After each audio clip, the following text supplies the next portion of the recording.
जय गुरु जी। गुरु जी के चरणों में कोटि कोटि प्रणाम। आई हुई सभी संगत को प्रणाम और आप सबका बहुत बहुत स्वागत है गुरु जी के सत्संग में। आई संगत जी, आज के सत्संग की शुरुआत करते हैं और आज पूनम आंटी को इनवाइट करेंगे। पूनम आंटी आए और सत्संग शेयर करें। जय गुरु जी। सारी संगत को जय गुरु जी, मेरा प्रणाम। और गुरु जी के आश्रम प्लेटफॉर्म को बहुत बहुत धन्यवाद जो मुझे आज इनवाइट किया। काफी समय से मेरा सत्संग इस प्लेटफॉर्म पर नहीं हो पाया किसी ना किसी कारणवश, और आज गुरु जी की आज्ञा मिली है। मुझे बहुत तहे दिल से मैं बहुत शुक्रिया अदा करना चाहती हूँ गुरु जी का, जो मुझे ये मौका दिया। गुरु जी की बातें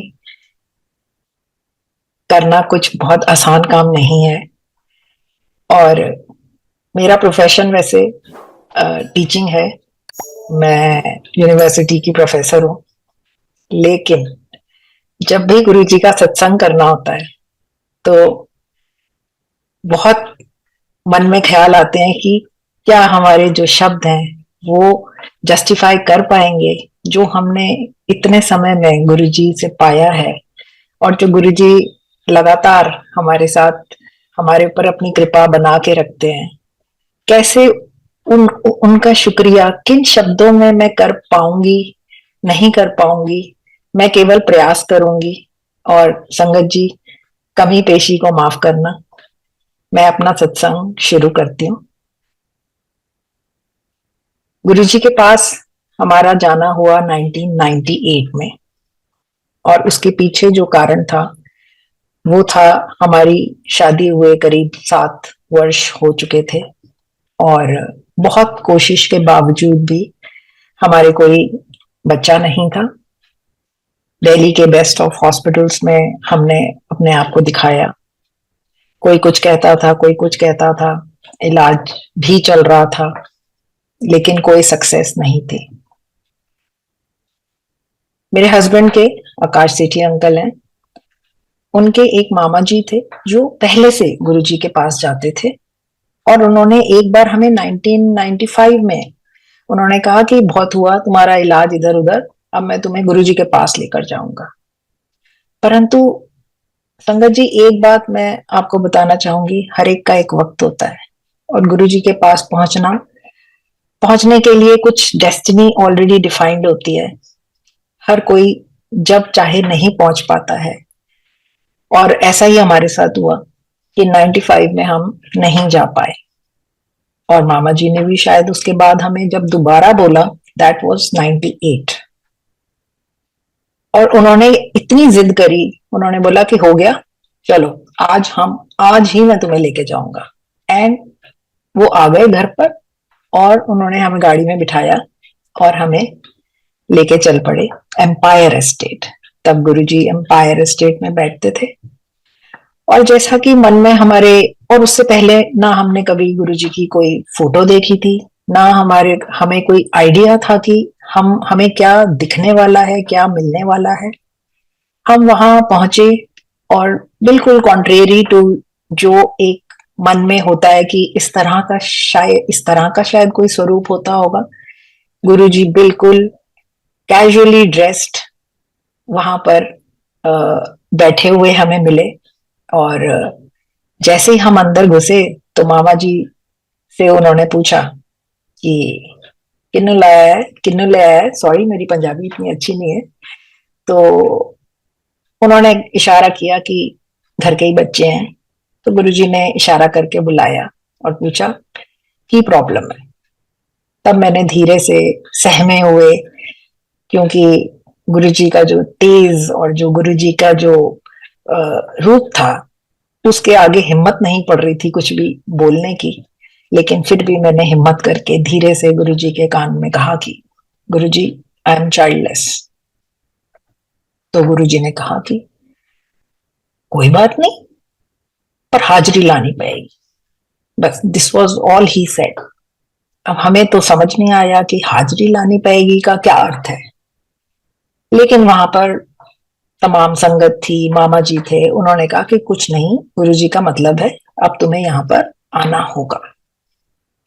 और वहां से हमारा सिलसिला शुरू हुआ।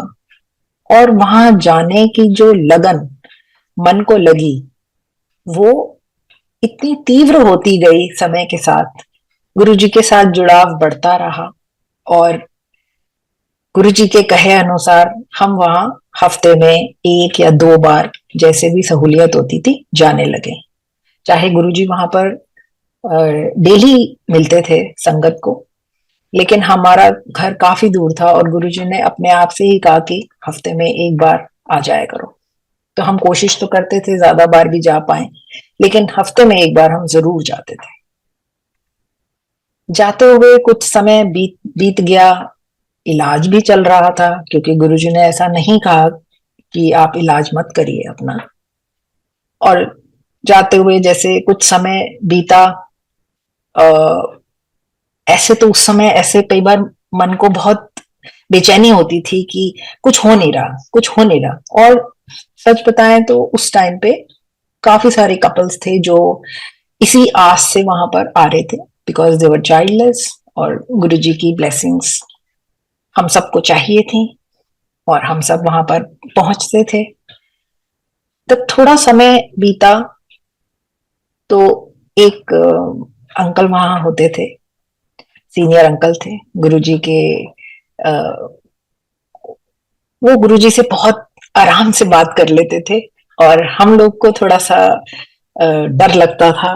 संगत जी सच बताएं, यंग कपल थे और गुरुजी से 1 2 बार डांट भी पड़ गई थी। तो हिम्मत नहीं होती थी कि ऐसे एकदम अपफ्रंट जाके गुरुजी से कुछ भी बात कर लें। और तब तक इतनी समझ भी नहीं आई थी कि कई चीजें अनकही रखने में भी आपकी सुनवाई होती है। तब तक इतनी समझ नहीं आई थी। तो वो अंकल ने मुझे कहा कि Poonam aunty, any good news, ऐसे वो मुझसे हर हफ्ते पूछते थे। और मैं हर हफ्ते कहती थी नहीं अंकल, नथिंग नथिंग। तो ऐसे हुआ कि एक दिन उन्होंने मुझे कहा, तो थोड़ा टाइम हो चुका था, लगभग मैं कहूंगी कि साल जैसा कुछ बीत चुका था हमें वहां जाते हुए। तो उन्होंने कहा कि अरे कमाल है, गुरुजी ने अभी तक तुझे ब्लेस नहीं किया, चल मैं तेरे को लेके चलता हूँ। उन्होंने मेरा हाथ पकड़ा और मुझे गुरुजी के पास लेकर गए। और जैसे ही हम गुरुजी के सामने जाके खड़े हुए,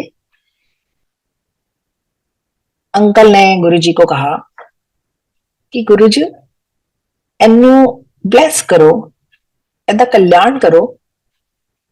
अब गुरुजी ने अंकल की तरफ नहीं देखा, गुरुजी ने सीधा मेरी तरफ देखा और उन्होंने कहा दौड़ जाए तुम, बड़ी आई है अप्रोच लाने वाली। और संगत जी जो मेरा हाल हुआ, मैं वहां से तेजी से भागकर एम्पायर स्टेट में बाहर जो जगह है वहां जाके खड़ी हो गई। और बहुत ही मुझे एम्बेरसमेंट हुई कि गुरुजी से डांट पड़ गई है इस तरह से। इतने में अंकल आए अंदर से। उन्होंने कहा पूनम आंटी, इतना घबराने की कोई जरूरत नहीं है। जितना उन्होंने समझा हुआ था गुरुजी को, उन्होंने मुझे कहा कि अभी तेरा वक्त नहीं आया है और गुरुजी ही जानते हैं कि कब वो वक्त आएगा। तो तुझे कुछ नहीं करना है, जो हम कहते हैं बट परंतु लेकिन किंतु, सब कुछ दर किनारे रखकर आपको गुरुजी में लीन होना है। आपको मांगने की जरूरत नहीं है, आप उनको मानो और आपको मिलेगा। और संगत जी, जरूर मैंने ऐसी हमने कुछ कोशिश करी कि उसके बाद से हमने किसी को भी कहना या पूछना बंद कर दिया। और बहुत जल्दी मैं आपको बताती हूँ कि किस तरह से आगे कहानी बढ़ी, जो कि बड़ी इंटरेस्टिंग है। तो ऐसा नहीं है कि जब हम जा रहे थे गुरुजी के पास तो हमारे जीवन में कुछ बदलाव नहीं आ रहा था। हमारे जीवन में बहुत बड़े बड़े बदलाव आए। जैसे कि मेरी एक लंबे अरसे के बाद यूनिवर्सिटी सिस्टम थोड़ा सा इस तरह से है कि इजीली यहाँ पर जॉब नहीं लगती है। आप काफी टाइम तक टेम्परेरी एड हॉक पोजिशंस पे काम करते हो और थोड़ा पॉलिटिक्स का भी रोल रहता है अपॉइंटमेंट के टाइम पे। तो मेरी काफी लंबे समय से अपॉइंटमेंट नहीं हुई थी।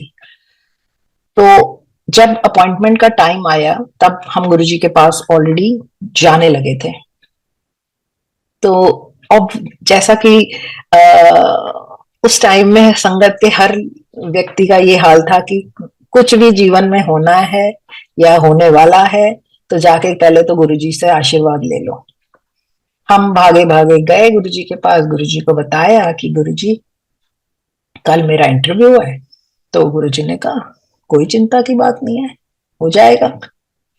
और संगत जी आप मानिए कि ऐसा कुछ हुआ अगले दिन, मेरा इंटरव्यू, बहुत कम कैंडिडेट आए।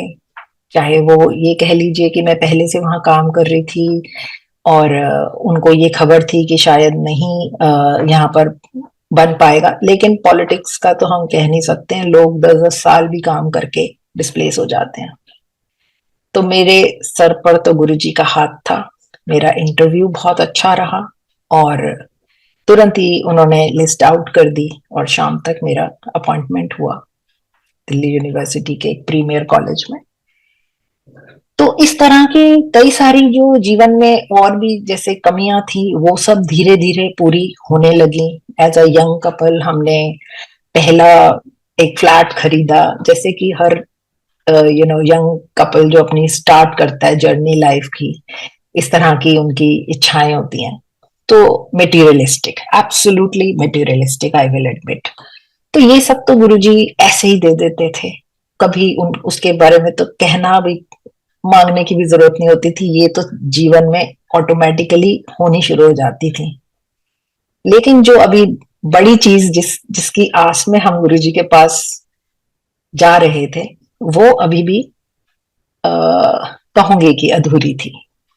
तो ऐसा हुआ कि अराउंड मिड ऑफ 2001, जब तक हमें लगभग डेढ़ पौने 2 साल हो चुके थे गुरुजी के पास जाते हुए, मेरे हस्बैंड का ऑल इंडिया लेवल पे सिलेक्शन हुआ एमबीए के कोर्स के लिए। तो मैंने तो सेठी अंकल को बोला कि नहीं आप तो जा नहीं सकते हो, क्योंकि हमारा इलाज भी चल रहा है और हमें गुरुजी के भी पास जाना होता है, और वो एक फुल्ली रेजिडेंशियल कोर्स था जिसके चलते ये सब चीजें हमारी मतलब थोड़ी सी मुश्किल में आ जाती। तो मैंने कहा नहीं आप तो नहीं जाओगे। तो उन्होंने कहा ऐसा हो ही नहीं सकता, मैंने तो इतनी मेहनत से ये सब एग्जाम क्लियर किया है, तो मैं तो जाऊंगा। तो हमारे बीच में काफी बहस हुई और मैंने कहा कि ये तो बड़ी गलत बात है कि ऑलरेडी हमारा जो वक्त है काफी बीत चुका है और इलाज के लिए भी बीच बीच में हॉस्पिटल जाना होता था। तो मैंने कहा नहीं ये तो नहीं चल पाएगा, तो आप नहीं जाओगे। और ये सब झगड़ा हो रहा था तो अंकल ने कहा कि ऐसा है कि ना गुरुजी के पास चलते हैं, पूछ लेते हैं, गुरुजी जो कहेंगे वही करेंगे। और संगत जी मुझे पूरा विश्वास था कि गुरुजी मना कर देंगे, गुरुजी कहेंगे कि हाँ ठीक है, ये बात सही है कि अभी इलाज भी चल रहा है और अभी तुम आते हो, अभी कृपा कल्याण जो भी है तुम्हारा अभी होना है। और जब हम वहां पहुंचे तो अंकल ने पहले मत्था टेका और उन्होंने बोल दिया गुरुजी को कि गुरुजी ऐसे ऐसे मेरा एमबीए में सिलेक्शन हो गया है, क्या मुझे जाना चाहिए। गुरुजी ने तुरंत कहा अपॉर्चुनिटी नॉक्स ओनली वंस। अब संगत जी आप सोचिए कि गुरुजी ने जैसे ये बात कही तो मेरे तो चेहरे पे हवाइयां उड़ गई।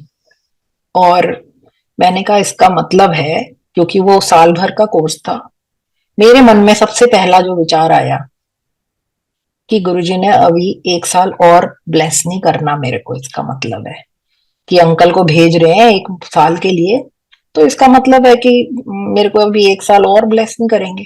ये मेरे मन में विचार आया और मैं उस विचार के साथ गुरुजी को मैंने मत्था टेका और गुरुजी ने मुझे कहा जा तेरा कल्याण कितना।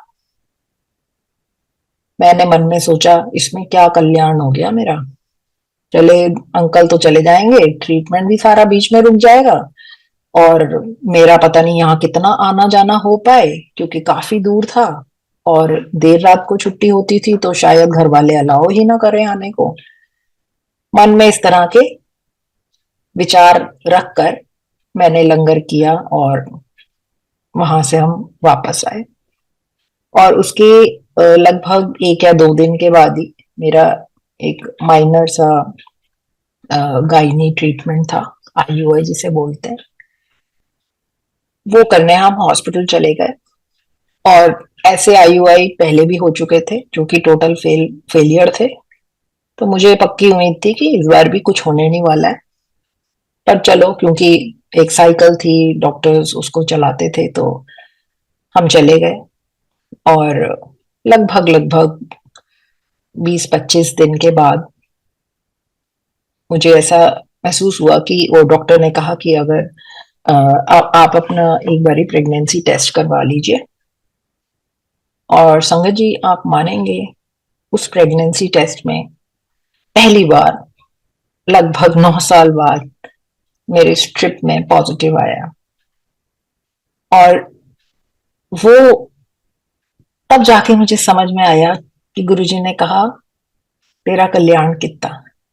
जो चीज हम सोच भी नहीं सकते कि कहां पर कैसे पजल में क्या फिट होगा, जो हम अपनी तरफ से तमाम कैलकुलेशंस के साथ चलते हैं, हम टोटल फेलियर हैं।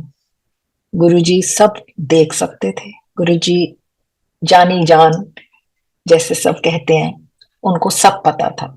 उन्होंने मेरे हस्बैंड को ये कह के कि अपॉर्चुनिटी नॉक्स ओनली वंस, क्योंकि हम अपने हिसाब से तो कुछ सोच रहे हैं, लेकिन गुरुजी देख सकते थे कि दोनों चीजें बहुत सुंदरता के साथ पूरी हो जाएंगी। मेरे हस्बैंड चले गए एमबीए के अपनी कोर्स को पूरा करने के लिए, और मेरी प्रेगनेंसी वहां से शुरू हुई, फर्स्ट प्रेगनेंसी। तो जब हमें पता लगा कि प्रेगनेंसी हो गई है, तो जैसा कि बड़ा नेचुरल सा रिएक्शन है कि हमने सोचा हम जाके ना गुरुजी को बताते हैं कि इतना बढ़िया बढ़िया आशीर्वाद हमारे को मिल गया है। जब हम गुरुजी के चरणों में पहुंचे, तो गुरुजी ने जैसे अभी हम पहुंचे, लाइन में ही लगे थे, और हमारी बारी जैसी आई और हम इससे पहले कि हम कुछ बोलते, गुरुजी गुरुजी ने कहा, हले किसी ने नहीं दासना। अरे भाई, हमने तो किसी को अभी तक बताया, हमने तो गुरुजी को भी नहीं बताया, ये गुरुजी को कैसे पता लग गया? और गुरुजी कहते, मैंने सब पता है। तो ये चीजें बहुत धीरे धीरे आपके समझ में आती हैं। और सच बताएं कि बहुत चीजें हमें बाद में समझ में आती हैं, बहुत बहुत सालों के बाद समझ में आती हैं। जब भी हम रिविजिट करते हैं उन मोमेंट्स को, हमें उन चीजों में नई चीजें दिखाई देती हैं जो हमें तब नहीं दिखाई देती थी। तो सबसे बड़ी जो बात मैं यहाँ कहना चाहती हूँ वो ये कि गुरुजी को सब पता था, और उन्होंने अपने हिसाब से जो करना था वो किया, जो कि हम नहीं सोच सकते। हम अपने बट परंतु लेकिन किंतु जो कहते हैं ना, वो हम हमेशा हमारे मन में क्वेश्चंस और हमारे मन में डाउट्स और हमारे सेल्फ डाउट, हमारे साथ ये होगा नहीं होगा, यही सब में हम फंसे रहते हैं। The more you surrender, the more you will come out of these doubts. तो इसमें लेसन बेसिकली यही है। तो इस तरह से ये हुआ कि गुरुजी ने मुझे ब्लेस किया, और मेरा जो बेटा है, बड़ा बेटा, वो 2001 जनवरी में हुआ। और जो सबसे बढ़िया बात है वो ये कि जब हमने सोचा कि चलो अब ये थोड़ा 40 डेज का हो गया है, इसको लेके हम गुरुजी के पास जाते हैं, गुरुजी का आशीर्वाद दिलाते हैं, तो वहां गए। ठीक है, गुरुजी ने उसको ब्लेस किया, और बड़ा अच्छा वहां पर सब लोगों ने उसको बहुत प्यार किया। और जब मैंने उसको गुरुजी के पास रखा, तो गुरुजी ज्यादा कुछ और ना बोल के उन्होंने बोला, पूनम आंटी एक मुंडा और ले ले। अब आप सोचिए संगत जी कि ये थोड़ा सा कितना डिफिकल्ट सा मेरे लिए वो मोमेंट रहा होगा कि मैं गुरुजी की तरफ ऐसे मैं देख रही हूँ और मैं सोच रही हूँ गुरुजी क्या कह रहे हैं, एक मुंडा होर ले ले। मैं मैं तो अभी मतलब I have just come out of this phase, और मेरे पास तो एक बच्चा है, और अभी तो बहुत सारे यहाँ पर, और ऐसा मैं सोच रही हूँ कि अभी तो यहाँ पे बहुत सारे कपल्स हैं, गुरुजी उनको ब्लेस करें, तो ये मैं इतना ग्रीडी तो मैं नहीं हो सकती कि मैं दोबारा एक और मांगू। और मुझे सबसे पहले ज्यादा जो लगा, मुझे ये लगा कि इतना हॉस्पिटल जाना आना अब मेरे बस की बात नहीं है, क्योंकि I already have a baby now. ये सब विचार भी मेरे मन में आ रहे हैं, और गुरुजी मुझे कह रहे हैं पूनम आंटी एक मुंडा और ले ले। मुझे कुछ समझ नहीं आया, मैं कंफ्यूज स्टेट में उसको उठा के मैं वहां से चली गई, और मैंने बाद में अंकल को बोला कि गुरुजी ये क्या कह रहे थे। अंकल बोले भाई गुरुजी तो गुरुजी जाने, और ये तो बड़ा मुश्किल है, अभी हमारे कोई वो स्टेटस नहीं है कि हम इसको इंटरप्रेट कर सकें। तो इस तरह से हमारा गुरुजी के साथ आना जाना लगा रहा, और जितनी बार मैं जाऊं, जितनी बार बड़े बेटे के होने के बाद मैं जाऊं, गुरुजी एक ही बात बोले पूनम आंटी एक मुंडा और ले ले। मैं कभी भी उनको हाँ नहीं कर पाई, लेकिन बहुत जल्दी एक ऐसा मोमेंट आया जब मुझे हाँ एक तरह से कहनी पड़ी। हुआ यूं कि मेरे हस्बैंड का ट्रांसफर आया कैलकाटा, और वो कोई डिफिकल्ट थोड़ी सी पोस्टिंग थी कि वहां पर काफी वायलेंस वगैरह हो जाता था कभी कभी। तो वी वर नॉट इंटरेस्टेड, हमने सोचा कि नहीं, किसी तरीके से अगर ये टल जाए तो बहुत बढ़िया हो जाए। थोड़ा इनके पेरेंट्स की भी तबीयत ठीक नहीं थी, और मेरे ब्रदर इन लॉ भी इंडिया में नहीं थे, तो हमें लगा कि भाई अकेले हो जाएंगे, और मेरे पास एक बेबी है तो बहुत मुश्किल हो जाएगा। तो इन्होंने काफी रिक्वेस्ट डाली अपने हेडक्वार्टर्स पे, एप्लीकेशन भी लिखी कि इसको किसी तरह से डेफर किया जाए, बट वो नहीं हुआ। और जब फाइनली ये हो गया कि भाई अब ये डेफर नहीं हो रहा, एंड वेरी सून ही will have to go and join, तो हमने ये डिसाइड किया कि ठीक है, अब गुरुजी के पास जाके एक बार आशीर्वाद आप ले लो, और then you fly out to Calcutta for your joining. तो हम गुरुजी के पास पहुंचे, और गुरुजी को सेठी अंकल ने बोला कि गुरुजी मेरी ऐसे ऐसे पोस्टिंग हो गई है, और मुझे जाना होगा। तो गुरुजी ने कहा कि हाँ हाँ जाओ, मच्छी खाओ, ऐसा गुरुजी ने बोला। तो मेरे हम लोग तो वेजिटेरियंस हैं, अब हमें नहीं समझ में आया कि ये गुरुजी ने ये क्या बोला। तो सीधी अंकल ने बोला कि गुरुजी मैं तो खाता नहीं हूँ। तो उन्होंने कहा कि अच्छा कोई बात नहीं, जाओ जाओ। और अब अंकल तो आगे को चल पड़े, और जैसे ही मैंने मत्था टेका तो गुरुजी ने कहा पूनम आंटी एक मुंडा और ले ले। तो मैंने तब बड़ी हिम्मत करके, संगत जी बड़ी हिम्मत करके मैंने गुरुजी को कहा कि गुरुजी आप तो इनको पोस्टिंग पे भेज रहे हो, और आप मुझे कह रहे हो एक मुंडा और ले ले। तो गुरुजी हंसे, और उन्होंने सेठी अंकल को आवाज दी, वो इथे आई, टेक्निकल प्रॉब्लम हो गई है। और गुरुजी ने फिर कहा कि चल तेरी पोस्टिंग कैंसल, और पूनम आंटी तेरा कल्याण कितना। अब दोनों ही चीजें ऐसी थी कि गुरुजी ने इतने हंसते हुए और ऐसे कैजुअली कह दी कि हमें उसका इम्पोर्ट नहीं समझ में आया। हमने कहा कि अच्छा गुरुजी को मजाक लग रहा है ये सारी चीजें, और गुरुजी ने ऐसे कह दिया है। चलो फिर लंगर किया, अपना थोड़ी देर बैठे, फिर मत्था टेक के गुरुजी से आज्ञा लेके घर को चले गए। सुबह सुबह सेठी अंकल को एक फोन आता है उनके हेडक्वार्टर से कि आपकी जो पोस्टिंग है ना फिलहाल वो डेफर कर दी गई है, तो you continue to work where you are working. आप पालम पे पोस्टिंग आपकी है करंटली, आप वहीं पे काम करते रहिए, अब आपको फिलहाल कैलकाटा नहीं जाना, and don't discuss it with anybody. हमें तो कुछ समझ ही नहीं आया कि ये क्या बात हो गई कि इतने टाइम से हम कोशिश कर रहे थे, वो तो हुआ नहीं, और गुरुजी ने कल रात ही कहा तेरी पोस्टिंग कैंसिल, और सुबह तक वो पोस्टिंग कैंसिल भी हो जाती है। और वो आज तक नहीं किसी को पता कि वो पोस्टिंग कैसे कैंसिल हुई, और वो कहाँ गई, उसकी फाइल की कोई मूवमेंट कैसे हुई, नहीं पता हमें। और जैसा कि गुरुजी ने साथ में ये भी कह दिया कि पूनम आंटी तेरा कल्याण कितना, मेरे ख्याल से मैं एक या 1.5 months के बाद I conceived again, and this time sangat ji without any medical intervention. कोई मेडिकल इंटरवेंशन नहीं, it was the you know usual standard mechanism I'd say, and I conceive my second son. और दूसरा बेटा मेरा 2002 के एंड में हुआ। So they are basically 1 year 10 months apart. तो गुरुजी की कृपा से अब दोनों अपनी पढ़ाई कंप्लीट करके एक ने जॉब ले ली है और एक is in search of a job. तो ये तो हुई वो चीजें जो जिनके लिए हम वाकई गए थे गुरुजी के पास, और गुरुजी ने हमें बहुत सुंदरता के साथ ब्लेस किया। जब ये वक्त थोड़ा सा आगे बढ़ा तो सीडी अंकल की पोस्टिंग आई।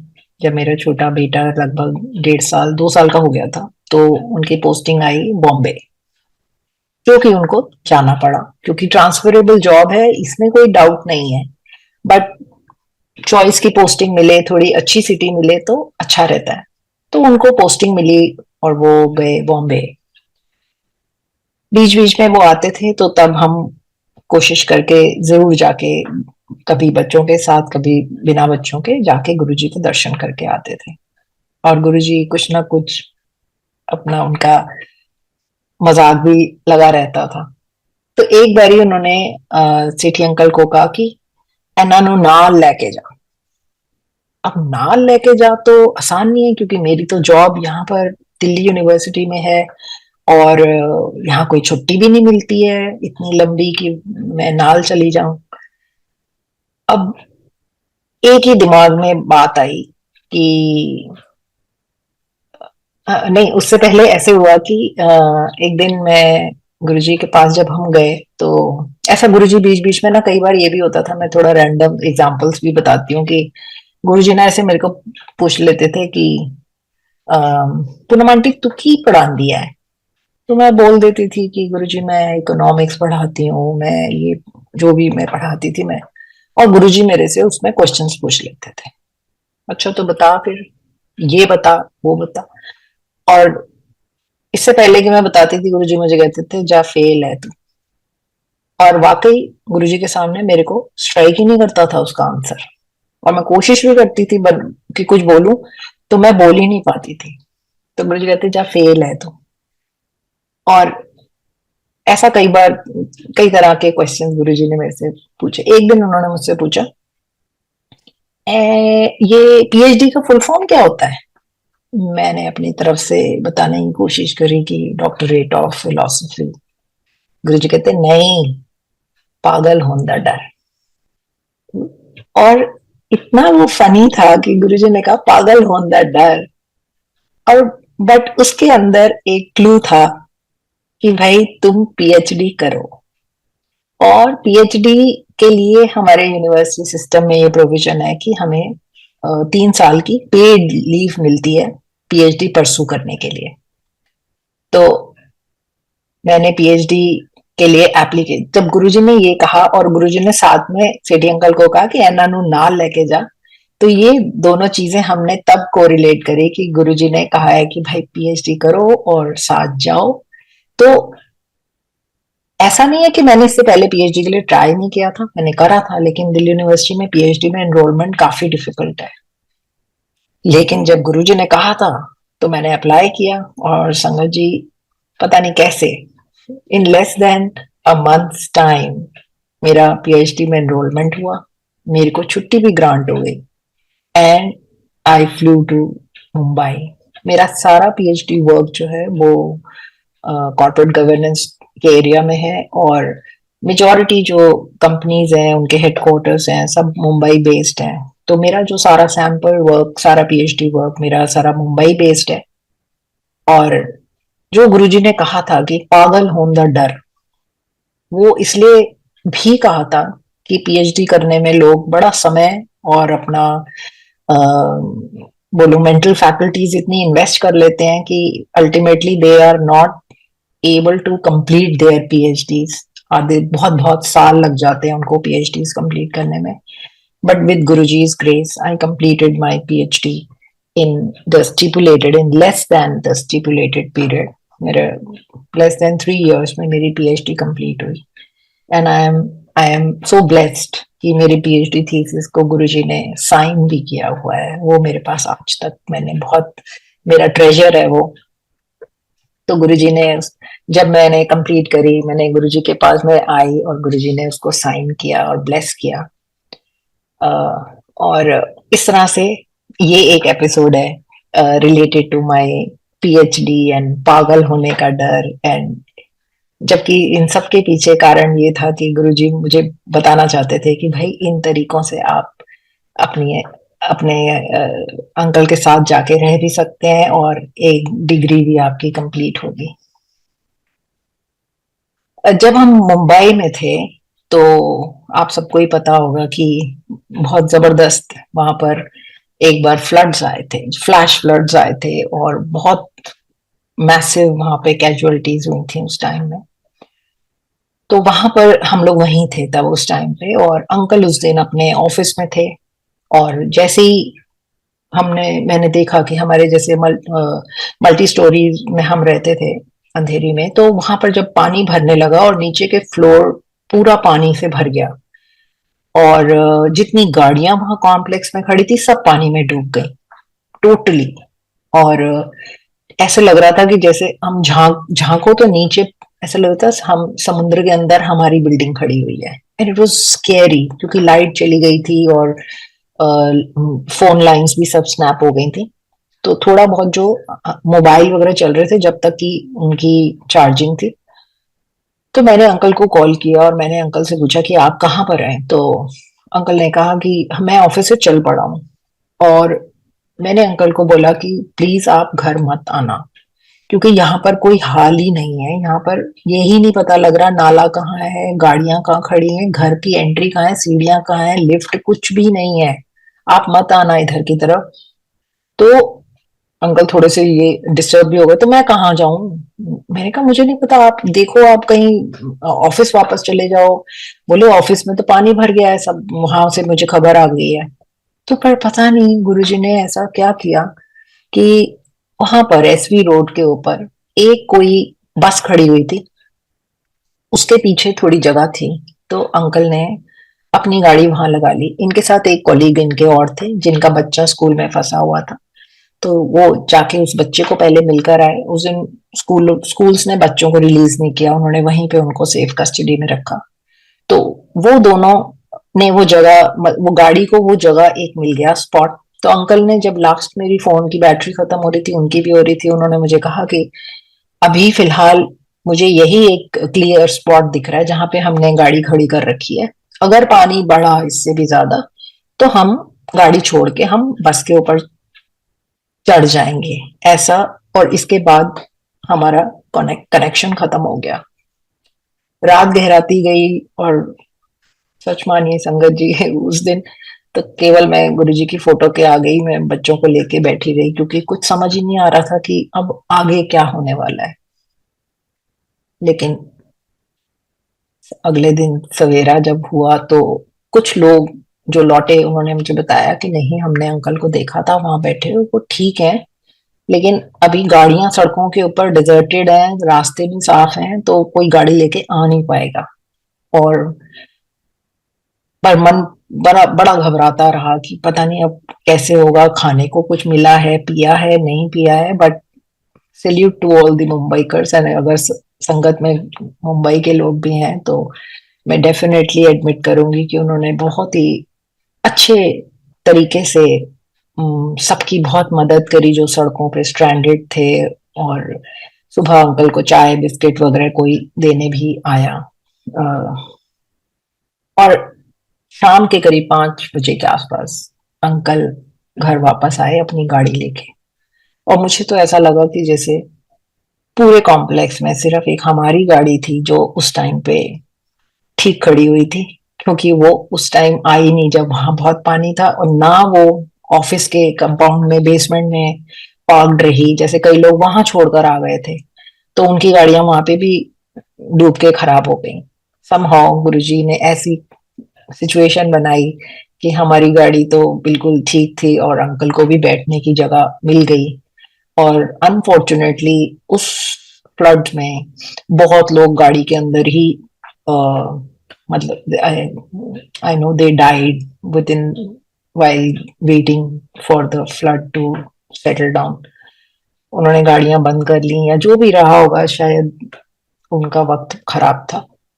लेकिन गुरु जी की कृपा से अंकल ठीक ठाक वापस आए और उसके बाद हम लोग दिल्ली ट्रांसफर होके आ गए। और इस बीच में एक और जो एपिसोड हुआ वो ये था कि जब मेरा पीएचडी का वाइवा का टाइम था, प्रेजेंटेशन का टाइम था, तो अंकल और मैं दिल्ली ही आए हुए थे और मेरे प्रेजेंटेशन की डेट फिक्स हो गई। और जैसा कि थोड़ा सा मुझे हिच होती थी उस टाइम पे, मैं इतना टेक्निकल एडवांसमेंट नहीं थी मेरी, तो मैंने अंकल को बोला कि आप ना अभी वापस मत जाओ और आप रुक जाओ। तो इन्होंने बोला कि नहीं, मुझे तो जाना पड़ेगा। तो एनीवेज हम गए गुरुजी के मंदिर मत्था टेकने, और वहां पर गुरुजी ने इनको कह दिया कि नहीं जाना है, अभी गुरु पूर्णिमा के लिए रुको।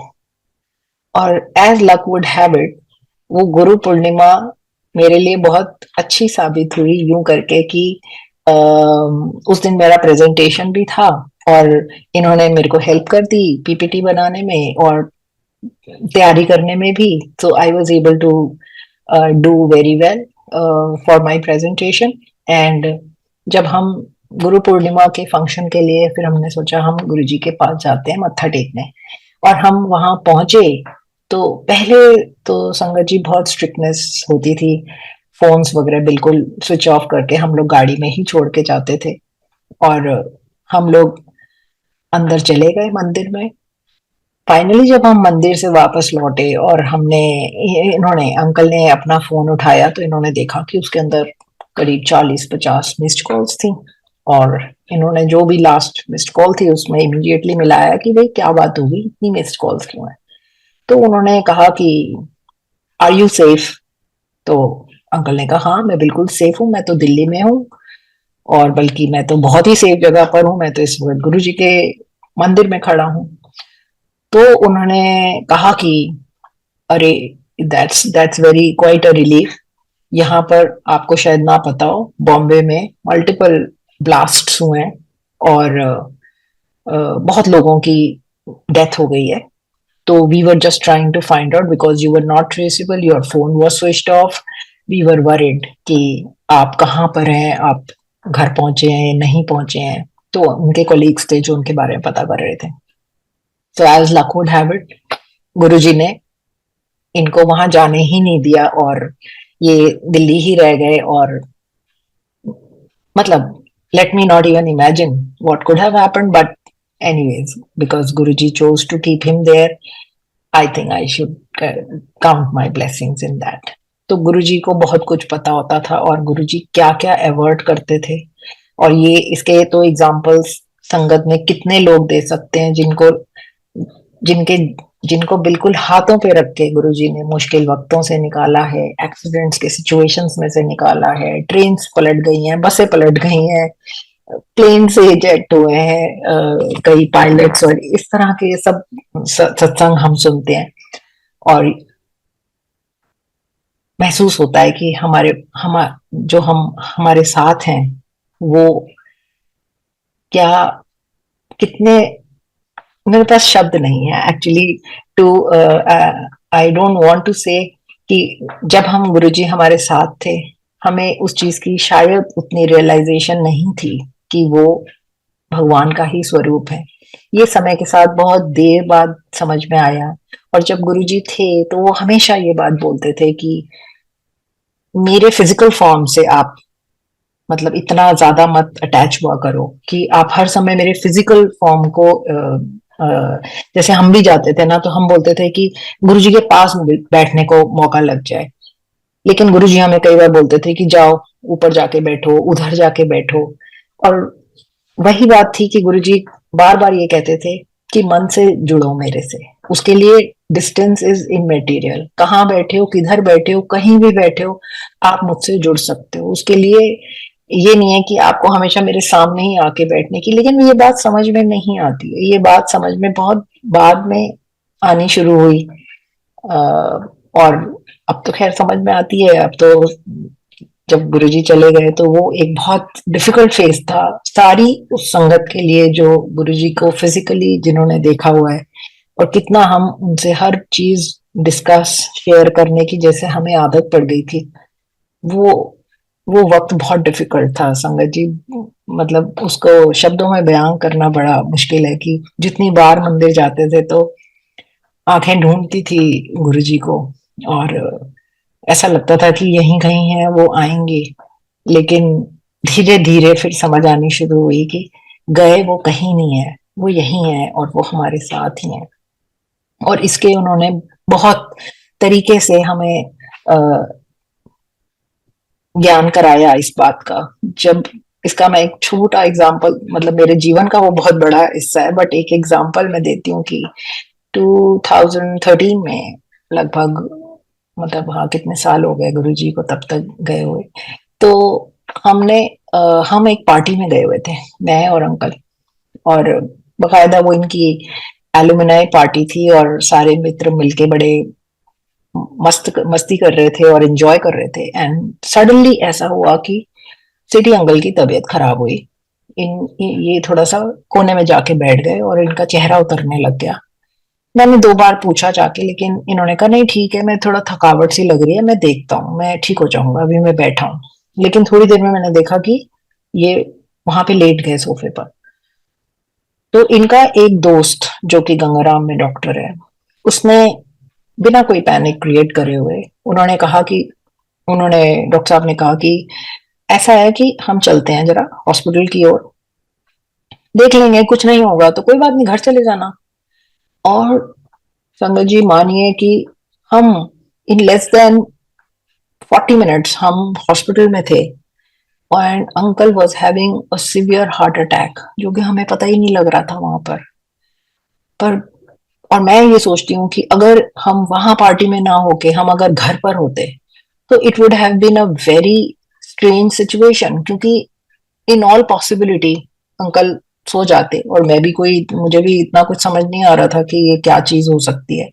शायद मैं भी मतलब उनको सोने देते, हम कुछ इंसिस्ट नहीं करते हम कि कुछ something is amiss. But as luck would have it, वो उनका वहां पर हुआ जहां पर सब लोग थे, और वो डॉक्टर साहब थे। डॉक्टर साहब ने तुरंत, जैसे बोलते हैं ना, एक स्पेशल कॉरिडोर क्रिएट कर लिया। और उन्होंने फटाफट मैसेजेस डाले गंगाराम में कि हम लोग पहुंच रहे हैं, और हार्ट स्पेशलिस्ट आया। अंकल का जाते ही ईसीजी हुआ जो कि बहुत ही खराब आया, और इमीडिएटली इनको ओटी में ले गए। और वहां पर डॉक्टर्स ने मुझे बुला के दिखाया कि इस तरह की ये प्रॉब्लम दिख रही है, तो क्या करना चाहिए। ऑब्वियसली फिर मेरे पास, मुझे कुछ इतना समझ नहीं थी उस चीज की, बट डॉक्टर टोल्ड मी कि इट इज एन इमरजेंसी, इनको स्टेंट डालना पड़ेगा, और क्रिटिकल है ये पीरियड, बिल्कुल 100% ब्लॉकेज थी। सो वो स्टेंट डाला। अंकल का जो पार्ट इसमें है बीच में, जो थोड़ा सा उन्होंने शेयर करते हैं, वो अपने सत्संग में भी शेयर करते हैं, मैं भी थोड़ा सा शेयर करती हूँ कि अंकल जब अंदर थे तो he could overhear all the doctors talking कि मायोकार्डियल इंफाक्शन का केस है और काफी सीवियर है। और बट ये, मतलब he is come in time, that's one good thing.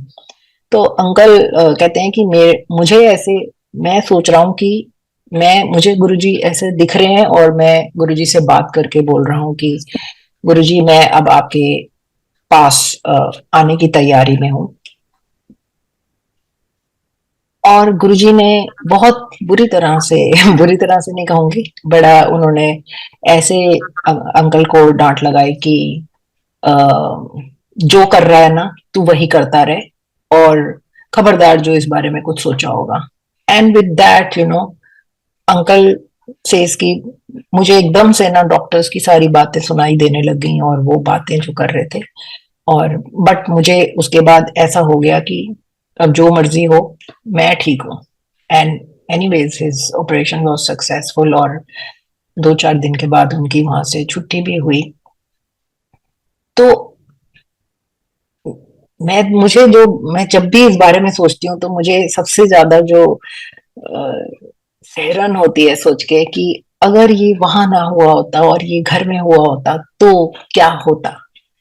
तो it is better not to imagine again. Uncle is healthy and fine, and since then ये भी हुआ है कि he is conscious of his health and he takes good care of it with Guruji's grace। तो इस तरह से कई सारी चीजें हैं जीवन में जो हो रही हैं, होती रही हैं। अंकल के पास अंकल बहुत सत्संग शेयर करते हैं। Because of paucity of time I am looking at the watch, I am trying to summarise things, जो कि गुरुजी ने जितना दिया है जीवन में उसको समराइज करना तो बहुत स्टुपिडिटी है मेरे पार्ट पे। लेकिन संगत जी, आप सबका भी टाइम उतना ही कीमती है। तो इसके अलावा कुछ जो मेरे ह्यूमरस कुछ इंसिडेंट्स भी हैं मेरे पास, जो मैं शेयर करना चाहूंगी। कि अक्सर जैसे हम आते थे गुरुजी से मिलने के लिए, और ऐसा होने लगा कि हर बार, अच्छा, गुरुजी थे तो गुरुजी अपने हाथ से प्रसाद देते थे। तो वो हलवा जो बनता था, वो बकायदा पूरा एक बहुत बड़ा थाल में वो हलवा आता था, और हम सब लाइन में लगते थे, और गुरुजी अपने एक हाथ से वो गरम हलवा देते थे, और हम 2 हाथों से भी उसको ले नहीं पाते थे। वो उसकी क्वांटिटी इतनी ज्यादा होती थी, हम 2 हाथों से लेते थे। और कहा जाता था कि यहाँ पे खाओगे तो दवाई, और घर ले जाओगे तो मिठाई। यानी कि उसकी इंस्ट्रक्शन थी कि उस प्रसाद को बारे में ये कहा जाता था, आपको यहीं खाना है, और उस प्रसाद के अंदर ही दवाई है। तो सारे हम वहीं खड़े होके अपने दोनों हाथ जोड़ के और अपने मुंह से उस प्रसाद को खाते होते थे, जो कि इतना स्वादिष्ट होता था। ऐसे हुआ कि एक दिन जब हम आ रहे थे, तो मैंने ऐसे ही अंकल को बोला कि मेरा इतना स्वीट टूथ है नहीं। तो मैंने अंकल को बोला कि गुरुजी ने बहुत मीठा खिला रहे हैं आजकल, बहुत, इतने साल हो गया मेरे को, हम लोग इतना मीठा खा लेते हैं वहां पे, कम से कम पाइया पाइया हलवा घी का भरा हुआ एकदम मीठा हम कितना खाते हैं, और फिर प्रसाद में भी खूब मीठा मिलता है। तो गुरुजी को ना थोड़ा सा चेंज करना चाहिए, कभी कभी ना कुछ और भी खिलाना चाहिए हम लोगों को, जैसे कि समोसा। और जैसे मैंने ये बात कही, और जैसे हम वहां पहुंचे, तो जैसे ही मैं एम्पायर स्टेट में उतरी, तो जैसे मतलब वो उस घर के अंदर हम गए, तो पूरे में जो स्मेल बसी हुई थी वो थे समोसे। जो मैंने ऐसे देखा तो वहां पर थाल में पूरे समोसे ही समोसे लगे हुए थे। तो कई बारी तो ऐसी ऐसी चीजें गुरुजी हमारे जैसे, बिल्कुल जैसे होता है ना, बच्चों की कुछ बातें मन रखने के लिए वो भी चीजें गुरुजी पूरी कर देते थे। और जीवन में जो जैसी जब कोई जरूरत, कोई परेशानी, जैसी स्थिति बनी, गुरुजी का साथ हमेशा हमने पाया। तो संगत जी, सबसे बड़ी बात है, ऐसा नहीं हम कह सकते कि गुरुजी के होने से आप कभी मुश्किल वक्त में नहीं पड़ते। मुश्किल वक्त आते हैं, वो तो जीवन का एक नित्य क्रम है। लेकिन गुरुजी आपके साथ होते हैं तो आप उस वक्त से निकल पाते हो, जो कि सबसे बड़ी जो उनकी ग्रेस है, जो आपको एक ऐसा सहारा देती है, आपको ऐसा एक संबल देती है, एक ऐसी हिम्मत देती है, जिसके रहते आप उस वक्त से बड़े आराम से गुजर जाते हो। और मैं इस सत्संग को खत्म करना चाहूंगी सिटी अंकल की लिखी कुछ लाइनों से। एक मैं हूं और एक तू है, मुझ जैसे जाने कितने हैं, खुद जैसा तू बस एक तू है। मुझे खुद अपने ही अलावा किसी की भी नहीं परवाह, तुझे ना ख्याल हो जिसका ऐसा कोई है ही तो कहां। मैं रोज ही रहता हूं करता कुछ मांगते रहने का गुनाह, और तू बिन मांगे ही है दे देता, जो मेरे लिए है सबसे भला। एक मैं हूं और एक तू है, मुझ जैसे जाने कितने हैं, खुद जैसा तू बस एक तू है। मैं चाहते पाल पाल कर रोज देता हूं खुद को ही गम की सजा। तू राहते बांट बांट कर हर पल देखता हमारे नादान खेल का मजा। मेरे लिखते रहने से नहीं कुछ बदला, तेरा लिखा कभी बदला है ही कहाँ। कोई तदबीर कोई राह ऐसी दे सुझा, जज्ब होके तुझ में हो जाऊं तेरा हिस्सा। एक मैं हूं और एक तू है, मुझ जैसे जाने कितने हैं, खुद जैसा तू बस एक तू है। बहुत बहुत शुक्राना है गुरु जी का, हमें इस तरह से मौका देते हैं अपने सत्संग को आप सबके साथ बांटने का। अनंतम शुक्राना। जय गुरु जी।